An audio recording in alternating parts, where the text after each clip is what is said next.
현명한 리더는 돈보다 사람을 더 소중히 여길 줄 아는 사람입니다. IBM의 설립자인 탐 왓슨이 그런 사람이에요. 한 번은 부사장이 모험적인 신제품 개발 사업을 해보려고 할 때에 너 과연 성공을 할 수 있겠느냐 물었더니 하는 말이, 이 부사장이 위험 부담이 클수록 큰 수익 올릴 가능성이 높습니다 하고 강력하게 주장을 해서 해보라고 하면서 1,000만 불을 넘게, 이게 30-40년 전이니까 큰 돈이죠, 투자를 했는데 그만 다 잃어버렸어요. 그래서 이 부사장이 제가 책임지고 사직서를 내겠습니다, 깨끗하게 물러나겠습니다.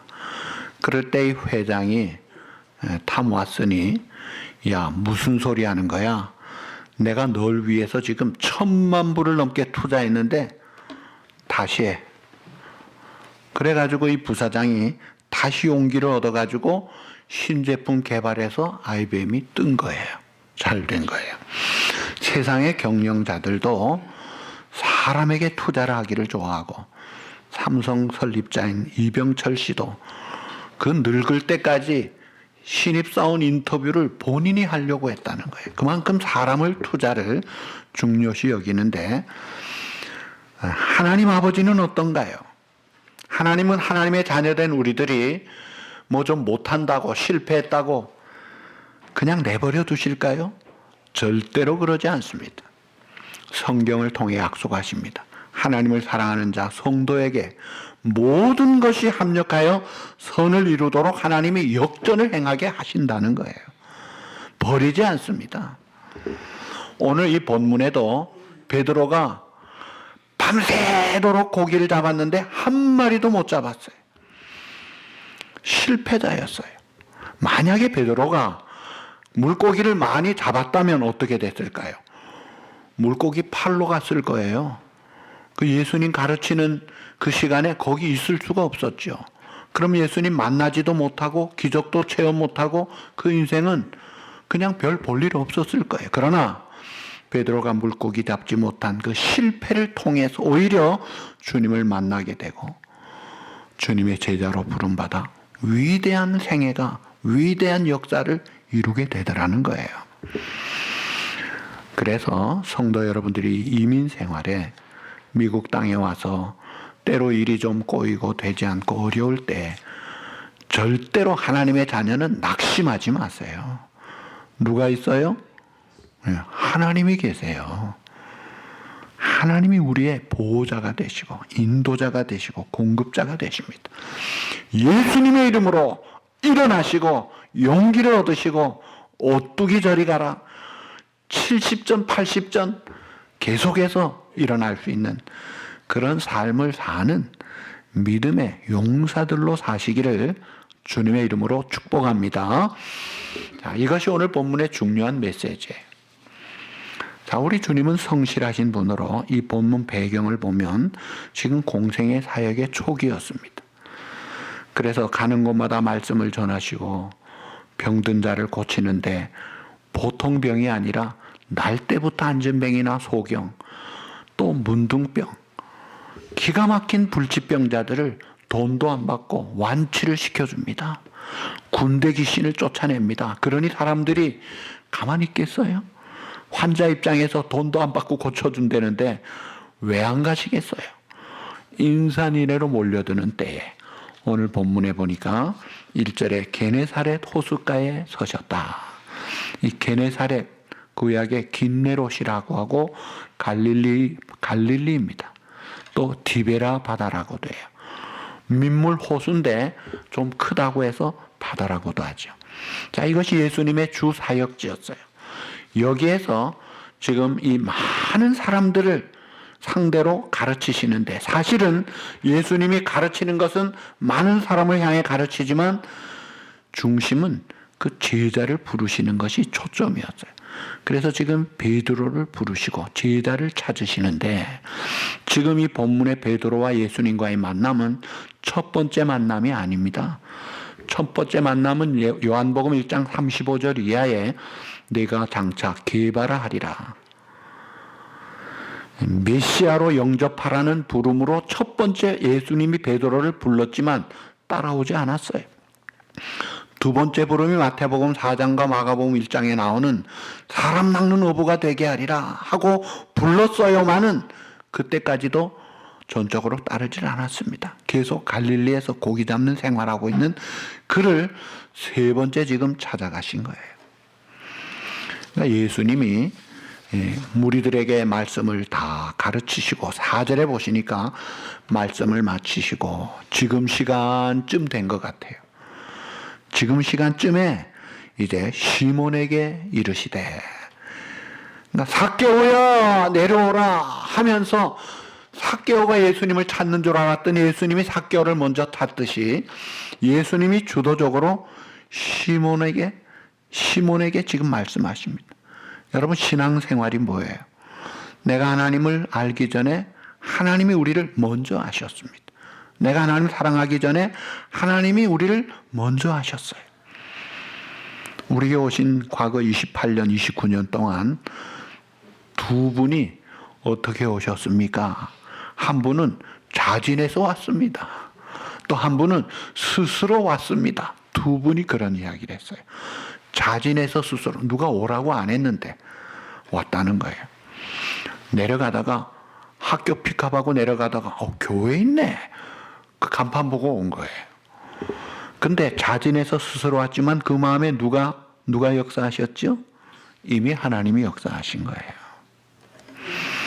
우리가 하나님을 알기 전에 하나님이 우리를 알고 먼저 구별하시고 우리를 부르신 주님, 많은 사람들에게 위대한 하나님의 복음을 외치시던 주님이 그 말씀을 마치시고 베드로에게 지금 다가오셔서 이 베드로에게 말씀을 하셨는데, 그 하신 말씀이 4절에 보니까 깊은 데로 가서 그물을 내려 고기를 잡으라.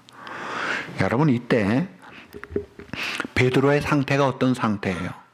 그 전날 밤에 잠을 잤습니까? 밤새도록 일했습니다. 요즘같이 기계가 일하는 시대가 아니라 사람이 그 그물 끄는 거요, 보통 힘이 아니에요. 힘 다 빠졌어요. 피곤해요. 그런데다가 물고기 한 마리도 못 잡아서 마음도 허탈해요. 피곤하고 지치고 이제는 그물을 올려서 씻고 말리고 정리하고 이제 파장이고 딱 자야 되는 시간이에요. 그런데 예수님이 깊은 데로 가서 그물을 내려 고기를 잡으라. 여러분, 이 말씀 순종하기가 쉬운 겁니까? 그렇지 않습니다. 근데 그 말씀에 베드로가 5절에 뭐라고 대답을 하나요? 선생님, 우리들이 밤이 새도록 수고를 하였으되 잡은 것이 없지만 말씀에 의지하여 내가 그물을 내리리이다. 여러분, 자기가 밤새도록 수고했지만 잡은 것이 없다고 고백을 합니다. 이것은요, 위대한 용기 있는 고백이에요. 어부의 가장 큰 수치는 찬양대같이 노래 잘 못해도 괜찮아요. 그러나 어부가 자기가 고기 못 잡으면요, 창피한 일이에요. 자존심 상하는 일이에요. 그런데 그 자기의 실패를 지금 예수님이 가르치신 많은 무리들 앞에서, 동료가 있는 앞에서 예수님 앞에 솔직하게 시인합니다. 내가 실패자입니다. 밤새도록 노력했지만 허텅이었습니다. 여러분, 용기 있게 고백하는 그 용기. 요나가 민족주의자로 다시스로 가서 심판을 외치라고 할 때, 아이고 하나님, 저 원수나라 아수르의 수도 다시스 내가 안 가지요. 까딱 잘못해서 저 사람들 회개하면 살 텐데 저건 다 죽어야 됩니다. 아주 요런 마음 품고 도망가던 요나, 하나님이 기어코 꺾어 보내시는데, 자, 이 선지자 중에 가장 불량 선지자인 이 요나가 그래도 풍랑을 만났을 때는 선지자다웠습니다. 이 풍랑 만난 것이 나 때문이다. 내가 원인이고 내가 죄인이다. 날 바다에 빠뜨리라. 용기 있는 고백을 하죠. 그래서 그가 바다에 던져 빠졌더니 배는 잔잔해지고 그 안전하게 되고, 또 그 요나도 큰 물고기가 삼켜서 3일 후에 토해서 살아나서 사역을 하잖아요. 여러분, 자기가 잘못했다고 실패를 실패로 인정하는 것이 이게 쉬운 것 같은데 안 그래요. 전부 다 자기가 잘못해도 그 문제는 다른 사람에게 돌려. 누구 탓이다. 저 사람 때문이다. 어떨 때는 환경 때문이다. 어떨 때는 하도 말이 안 되면 조상 탓하고, 그래도 안 되면 하나님 탓하고, 아주 이게 익숙해요. 변명을 잘합니다. 그런데 베드로는 밤이 새도록 수고했지만 실패했습니다. 용기 있는 고백을 하죠. 여러분, 이런 회개, 이런 용기 있는 고백을 통해 문제는 해결이 됩니다. 그런데 베드로가 자기가 실패한 것을 고백한 그 용기도 귀하지만 그거보다 더 위대한 고백이 그 다음에 나옵니다. 밤이 맞도록 수고를 했을 때 잡은 것이 없습니다. 그러나 따라합시다. 말씀에 의지하여 내가 그물을 내리리이다. 자, 여러분, 몸은 지치고 피곤하고 잡지 못해 허탈한 상심된 마음에 사람들 앞에서 부끄러움을 고백하고, 그러면서 참 예수님 말씀에 순종하겠다고 하는데, 한번 생각을 해보세요. 질문합니다. 여러분, 예수님 본래 전공이 뭐예요? 카펜터, 목수예요. 베드로는 전공이 뭐예요? 어부예요. 근데 지금 누가 누구에게 물고기 잡는 법 이야기하는 거예요? 목수 출신 예수님이 어부 출신 숙달된 이 베드로에게 물고기 잡으라고 하는데, 지금 맞지도 않는 어부들의 상식으로 낮에 물고기는 얕은 곳에 있지 깊은 곳에 있을 이유가 없어요. 그런데 자기 몸도 피곤하고 상식도 맞지 않고 이런 가운데 예수님 말씀 순종하는 게 쉬워요? 안 그렇습니다. 여러분, 이걸 아셔야 돼요. 예수님 말씀이 내 마음에 상식적으로 경험적으로 이성적 판단으로 맞으면 순종하기가 쉽지요. 그러나 우리가 신앙생활하면서 아브라함아, 본토 친척 아비 집을 떠나 내가 네게 지시할 곳으로 가라, 쉽습니까? 절대로 어렵습니다. 내 사랑하는 독자 이삭, 내가 지시한 산에 가서 번제로 드려라. 감성적으로도 어려워요. 어떻게 자식을 잡습니까?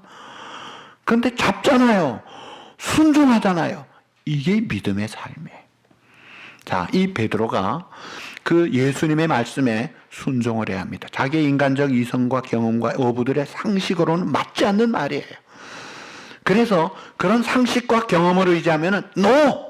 불순종, 디sobey, 안 들어. 말도 안 되는 소리야 할 수 있어요. 많은.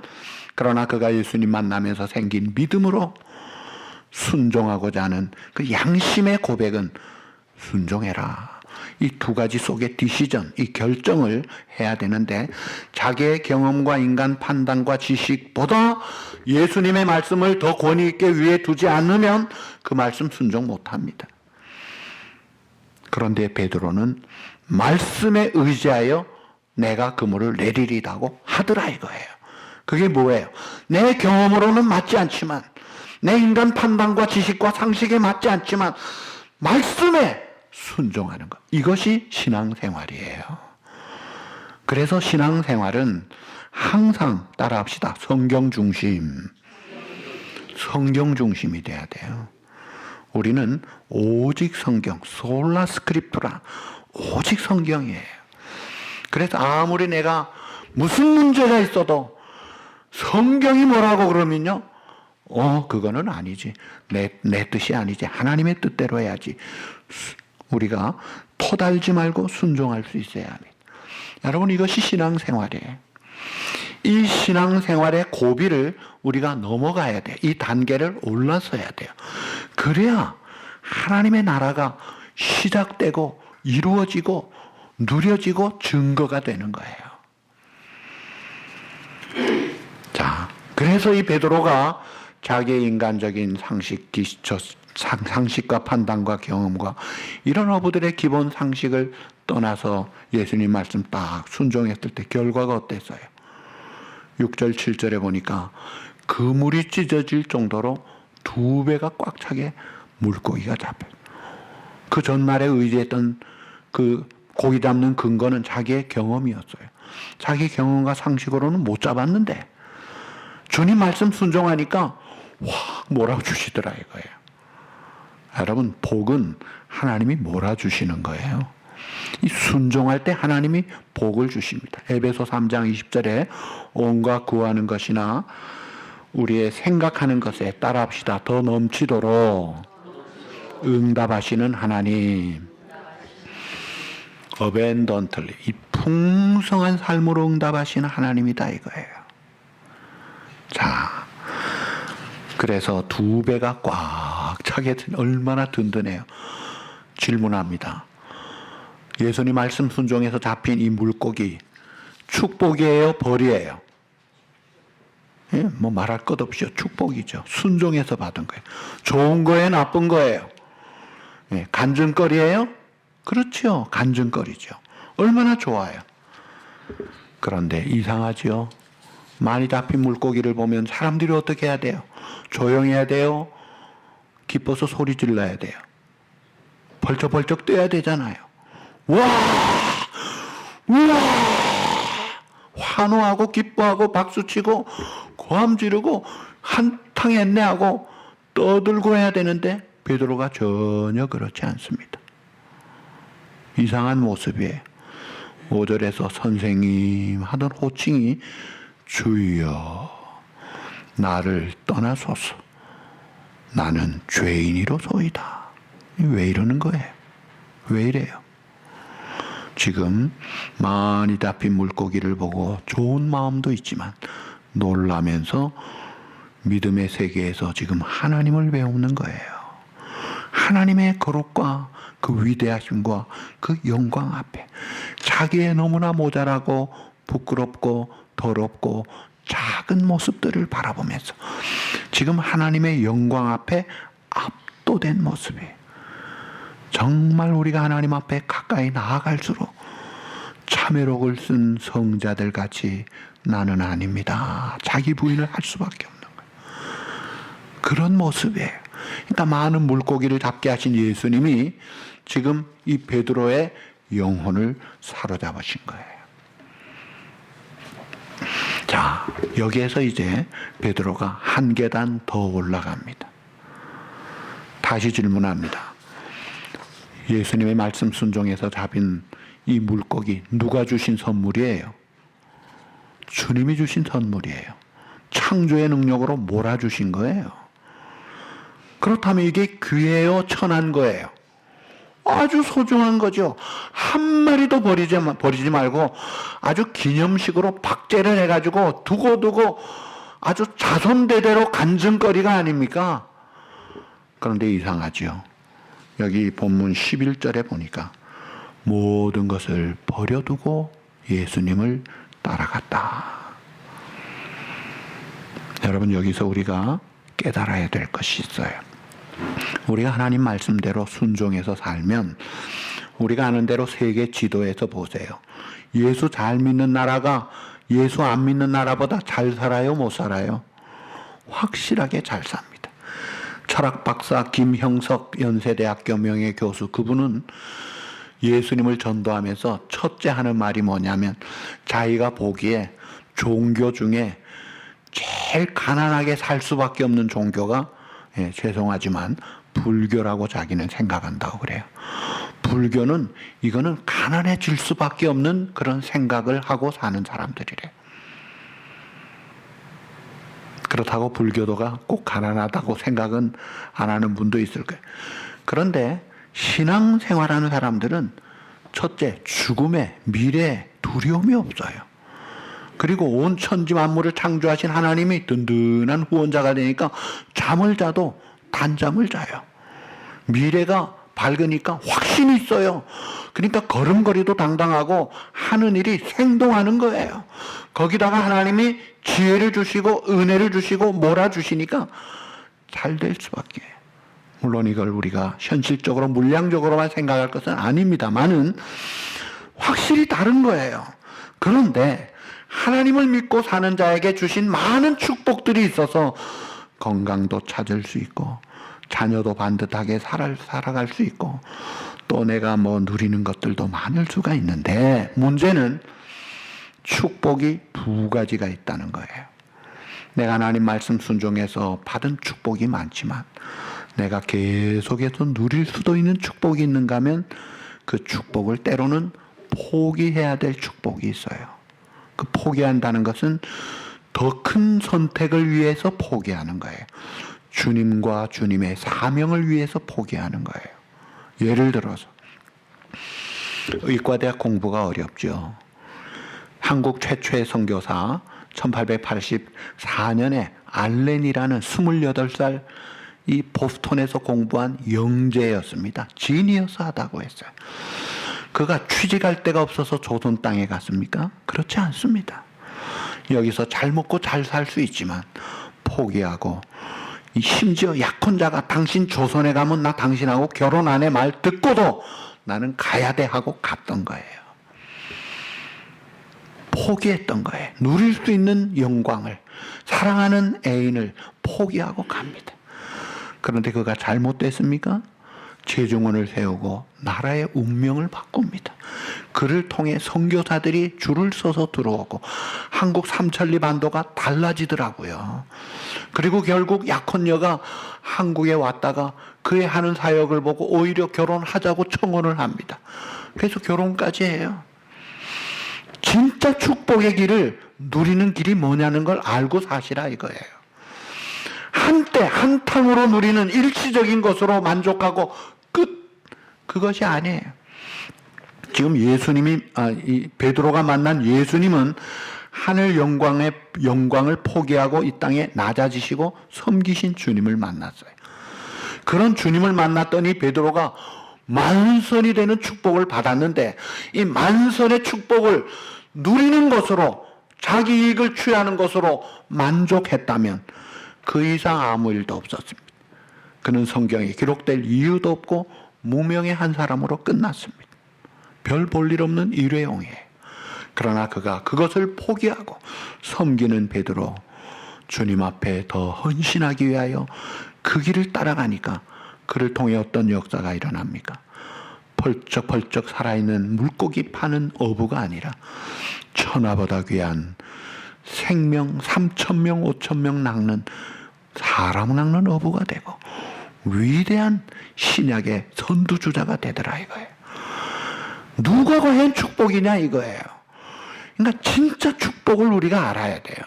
그래서 축복이 내가 누려야 될 것이 있지만 포기해야 될 것이 뭐냐면 이 세상에서 끝나는 것들이에요. 그게 뭐예요? 물질, 명예, 권세, 건강, 은사, 내 특권, 내 좋은 자녀, 내 모든 할 수 있는 것, 가지고 있는 것, 좋은 것들, 이런 것들을 하나님의 나라와 의를 먼저 구하는 마음으로 드릴 때 그 다음에 진짜 축복이 열려지는 거예요. 그 세계를 우리가 알고 그 세계로 진입을 해야 되는 거예요. 자, 예수님이 본래 어디에 계셨어요? 하나님의 영광의 보좌에 계셨어요. 그가 우리를 구원하기 위하여 이 땅에 인간의 몸으로 낮아지셨습니다. 그리고 죽기까지 섬김으로 우리를 섬기셨다. 그래서 본래 우리는 인간이 진노와 본질상 허물로 죽었던 우리들이 예수님을 믿어서 구원받아 하나님의 자녀가 되고 장차 주님과 같이 영화롭게 출세를 한 거예요. 그가 가난해지심으로 우리가 부유하게 되었다. 주님이 낮아지심으로 우리가 높아진 거예요. 그러면 우리가 어떻게 살아야 돼요? 이제는 하나님의 자녀가 됐고 온 땅의 창조 지배하시는 하나님이 내 아버지요. 보통 분이 아니잖아요. 그럼 이걸 누리는 것으로 끝나야 됩니까? 아니에요. 나를 따라 자기를 부인하고 섬김의 길로 낮아짐의 삶을 통해 살아갈 때 우리를 통해 사랑하는 우리의 자녀들이 정말 믿음으로 잘 살게 됩니다. 내가 자녀를 위해 믿음의 희생을 해보세요. 내가 이 세상을 향해 주님의 몸된 교회와 주님의 사역을 위해 전도와 선교를 향해 내가 낮아지고 섬기지 않으면 섬김과 낮아짐이 없이는 이런 일이 일어날 수가 없는 거예요. 전도 한번 하러 가자 하면은 아이고 안 가. 편하죠 안 가면. 그러나 편한 거 포기할 줄 알아야 전도가 됩니다. 돈 안 써. 내 돈인데 뭘. 예, 그러면요, 그 돈 내 돈이죠. 누가 뭐라 그래요? 그러나 그것도 쓸 때, 선교를 할 때 위대한 생명의 역사가 일어나고 진짜 축복이 그 다음에 맺혀지더라는 거예요. 사랑하는 성도 여러분, 축복보다 더 중요한 것이 가치 있는 삶이라는 거예요. 오늘 우리에게 이 오해는 하지 말아야 돼요.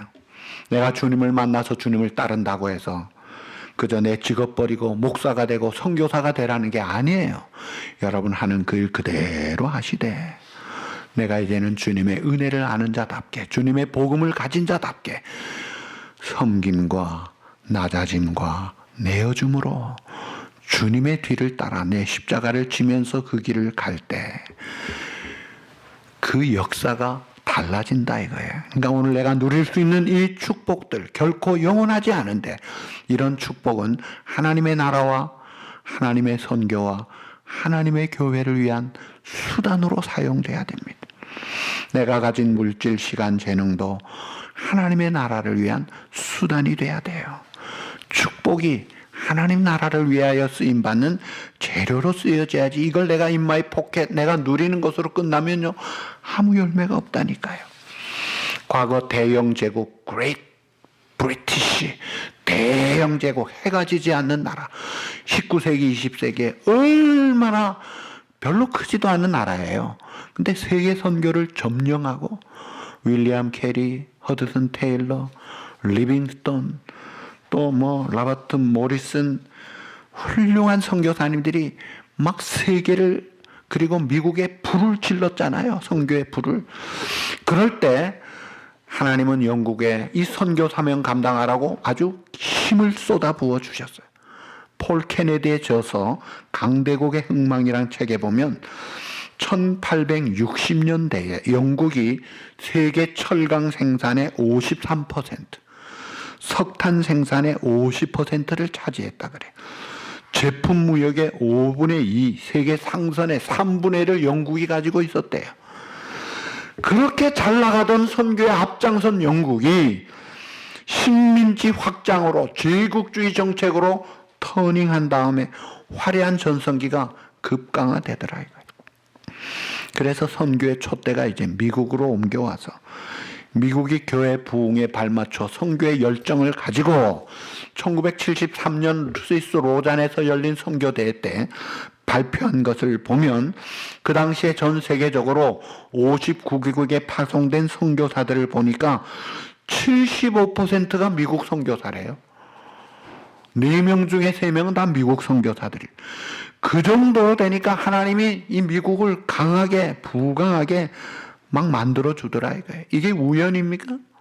한국이 반만년 역사에 지금같이 잘 사는 때가 없어요. 왜 이렇게 됐을까요? IMF라는 매를 맞고도 또 일어나는 것. 그게 국민들이 똑똑해서 그래요? 운이 좋아서 그래요? 안 그렇습니다. 미국 다음으로 선교를 많이 하는 나라가 참 자랑스럽게 대한민국이에요. 그 대한민국이 세계 선교에 앞장서고 하나님의 일을 하니까 몰아주시는 거예요. 그런데 이 교회들이 지금 선교의 열정이 식어가고 있어요. 이번에 우리 총회 때 선교의 밤에 선교사 특강을 보니까 40대 30대 선교사가 없다고 그래요. 기가 막힌 현실입니다. 오늘 우리 교회는 어떻습니까? 현실에 급급해가지고 선교 전도 안 해야 됩니까? 존재 이유가 없는 거예요. 내가 왜 존재하나요? 전도와 선교를 위해서, 영혼 구원을 위해서 있다는 거예요. 그래서 오늘 내가 누리는 것도 중요하지만 누가 뭐라 그럽니까? 많은 거기 머물지 마십시오. 하나님의 나라와 하나님의 복음을 위하여 한 번 더 헌신하자 이거예요. 그럴 때 위대한 역사는 일어납니다. 유명한 축구팀인 영국의 맨체스터 유나이티드의 퍼거슨 감독이 어느 날 우리나라 박지성 선수에게 전화를 겁니다. 전화로 뭐라고 하느냐면 직접 전화로 야 지성아 우리 팀에서 같이 뛰자 제안을 했다고 그래요. 그럴 때 이 박지성은 그 전화를 받고 참 그 인생 팔자가 달라지는 순간인데 박지성이만 달라진 게 아니라 한국 축구가 껑충 뛰는 순간이었습니다. 한 축구 감독의, 유명한 축구 감독의 감독 전화 받고도 이렇게 역사가 달라지는데, 온 천하를 호령하시는 하나님이 오늘 이 시간에 사랑하는 아무개야, 너 나와 함께 하나님의 나라 위하여 일하지 않겠니? 오늘 우리를 콜링하고 계십니다. 하나님, 내 남은 생에 내가 이때까지는 내가 누리는 것에 익숙했다면 이제는 남은 생에는 내가 섬기고 낮아지는 삶, 기회가 있으면 하나님의 나라와 의를 먼저 구하는 하나님의 영광을 위한 삶을 살기를 원합니다. 이런 부름에 순종함으로 오늘 여러분들의 삶이 일치월장해서 하나님의 영광의 도구로 쓰임받아 자손대대로 참 명문가문의 복의 조상들이 바로 여러분이 되시기를 우리 주님의 이름으로 축복합니다.